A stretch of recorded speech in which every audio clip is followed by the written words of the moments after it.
ইস গড়চার আমি এটাতে পাইলাম ব্যাক টু আওয়ার চ্যানেল। তো আবারও আইসি নতুন একটা ব্লগ নিয়ে। আজকে কালকেও শেয়ার করছি, তো এটা লেগে গরম তো থেকে শরীর বেজান খারাপ আসলো, তো কিছু কাজ করতে পারছি না। তখন একটু আরাম পাইছি, তো কাজ করতে লাগে গেছে। তো কিতা রোদ উঠাইছে গাইস। তো গাইস এই কারণে দেখো আমি কাজ করাম, আমার হেল্প করার মতো কেউ নাই, বিকজ আমি আমার মা শোন হইলে তো আমি পারতাম না, তো আমার করতে লাগে সব। তো ওইখানে গামি ও মুখের অবস্থা দেখো গাইস, পুরো মুখ দেখার মতো আসলো না, অত খারাপ অবস্থা। তারপরে জারাইতে এখানে কালারিং কি তার বেশি পাইছি, তো এটা কোনোদিন দেখছি না গাইস, নতুন দেখলাম তো কত কালারিং। তো তারপরে মুখ আমার শরীরের অবস্থা দেখে বুঝতেই পারে কি শরীর খুব খারাপ করে।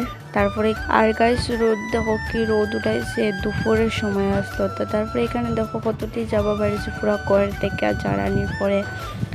তো তারপরে কি তা করতাম, ঘর জ্বালানি শেষ। তো এখন আমি হচ্ছে এটা মুছাইব, তারপর বাকি। তো গাইস এখন আমার ঘর মোছা কমপ্লিট হয়ে গেছে, আর এখানে সেখানে দুঃখ পাইছিলাম, তো আবার এখানে দুঃখ পাইছি।